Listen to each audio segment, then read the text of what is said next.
А вы знали, что дофамин может в буквальном смысле разрушить вашу жизнь, а может стать мощным ресурсом для достижения ваших целей?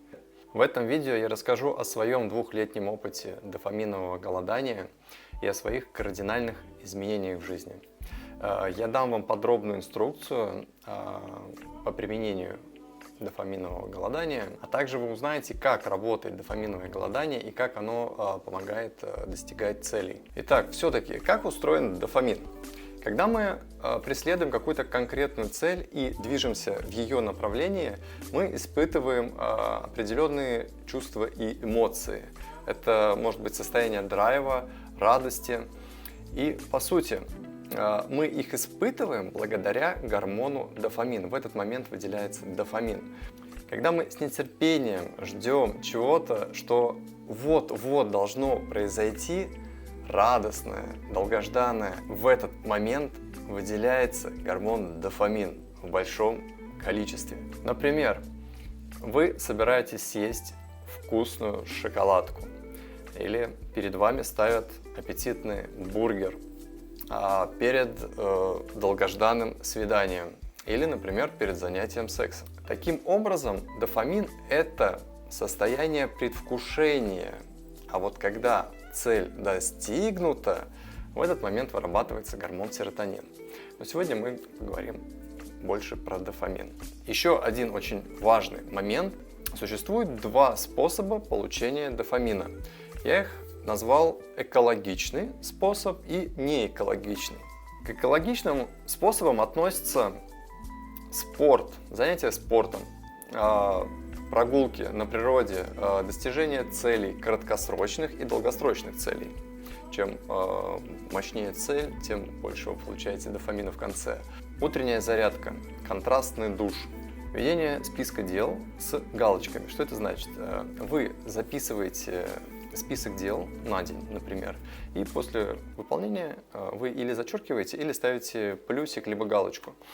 Что происходит? Мозг воспринимает это как выполнение цели, и в этот момент выделяется дофамин. Таким образом, вы можете ставить по 20, по 30 маленьких дел в день и получать дофамин экологичным способом. Такой маленький лайфхак. Давайте поговорим про неэкологичный способ получения гормона дофамина.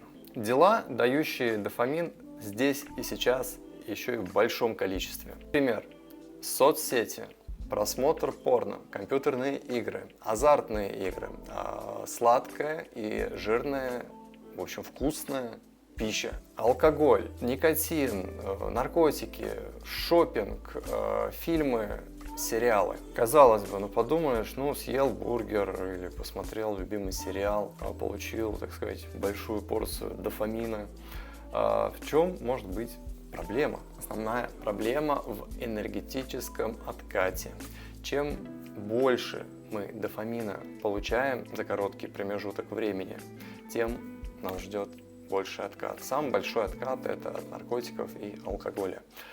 Здесь будет прям ощутимый откат. А вот при экологичных способах поднятия гормона дофамина откат будет минимальный. А вы знали, что при частом использовании неэкологичного способа получения дофамина у рецепторов в мозгу чувствительность к дофамину снижается и возникает толерантность?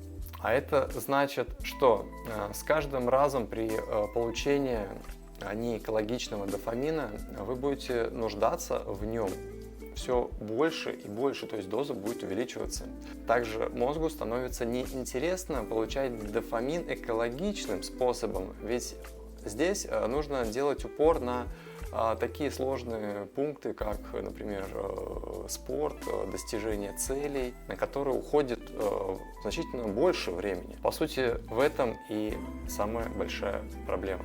Вы спросите, и как это влияет на личность человека? Все приводит к тому, что человек превращается в унылого дофаминового наркомана, у которого нет желания двигаться к своим целям, достигать чего-то в этой жизни. Он живет без дисциплины и мотивации. Какие основные выводы можно сделать из вышеперечисленного? Чем быстрее мы получаем дофамин, тем он для нас вреднее.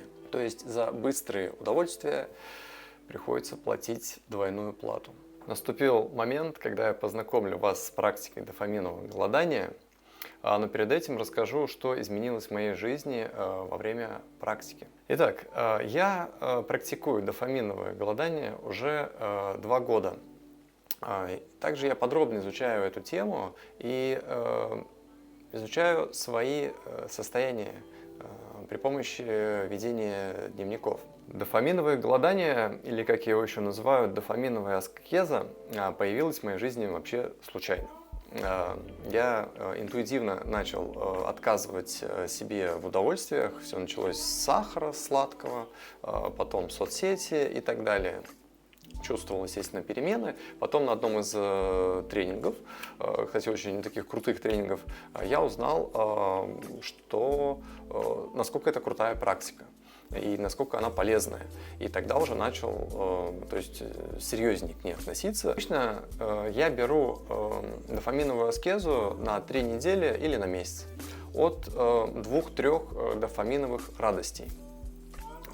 Начинал я все с 1 недели, например, неделю не ем сладкое, или неделю не смотрю фильмы, сериалы, да, и потом увеличивал 2 недели, 3 недели, максимум у меня было 4 недели, я считаю, больше не нужно, да, то есть я например, месяц отказался от каких-то радостей, аскеза закончилась, я пользуюсь этими радостями, 5 дней, неделю и снова беру аскезу, и так каждый месяц. Как все-таки действует дофаминовое голодание, дофаминовые аскезы? И почему они помогают быстро достигать целей? Как все устроено? Здесь срабатывает закон равновесия. Если в чем-то себе отказать, то в чем-то другом вас награждают. Так вот, например, вы перестали смотреть фильмы, сериалы. У вас появилась энергия и время, которую вы тратили на просмотр сериала. Далее вам нужно перенаправить эту энергию в нужное русло. Это может быть работа, бизнес, проекты, режим дня, заработок, либо налаживание личной жизни. И именно в этот момент появляется такая энергия, которой у вас раньше не было. Чем больше вы отказываетесь от дофаминовых удовольствий, тем больше энергии. Но здесь тоже нужно знать меру. Я для себя выбрал 3. Да, то есть я думаю, больше не нужно. Кто-то может и больше. Посмотрите, что изменилось в моей жизни во время практики. Так как я лишил себя основных быстрых удовольствий, мне пришлось искать развлечения в повседневных делах, а именно в работе, в проектах. Я начал получать удовольствие от рутинных, скучных дел. И это сильно повлияло на мою продуктивность в целом. Мои доходы увеличились, вообще деньги стало зарабатывать легче. Я поймал себя на ощущении, работа для меня стала намного увлекательнее, чем была раньше. Я открыл для себя, что скука равно продуктивность. Да, именно так. Более того, мое физическое и ментальное состояние стало намного лучше, энергии заметно стало больше, появилась ясность ума и новые идеи, ушел навязчивый шум из головы. Наконец-то я восстановил режим дня, начал раньше ложиться, раньше просыпаться. Стало легче также фокусироваться на каких-то определенных задачах в течение дня и не отвлекаться. Начал делать дела, которые давно откладывал или вообще их удалил. То есть навел порядок у себя вообще в голове и в окружении.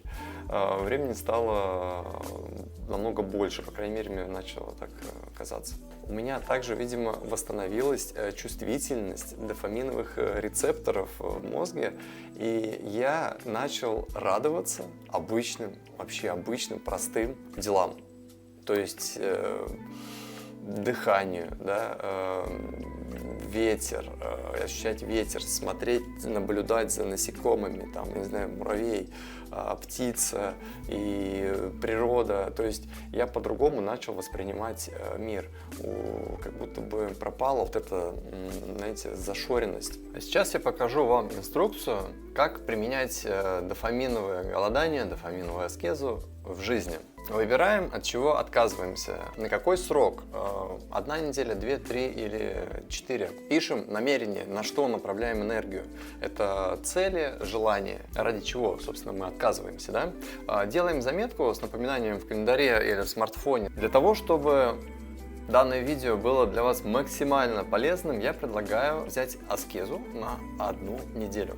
Для этого вам нужно сделать следующее. Вы можете написать это в комментариях, чтобы, скажем так, для большей мотивации, да, чтобы публично показать всем ваше намерение, либо просто у себя где-то в заметках. Пишите по этой формуле, как видите на экране. Я отказываюсь от дофаминовых удовольствий, да, перечислить какие, ну или одно, например, да, с такой-то даты на, например, 1 неделю до такого-то числа ради своей какой-то цели. И пишите. Очень важный момент: при отказе нужно выбрать именно те вещи, которые вам действительно приносят удовольствие, от которых сложно отказаться. Иначе действие от этой практики либо не будет, либо будет очень небольшое.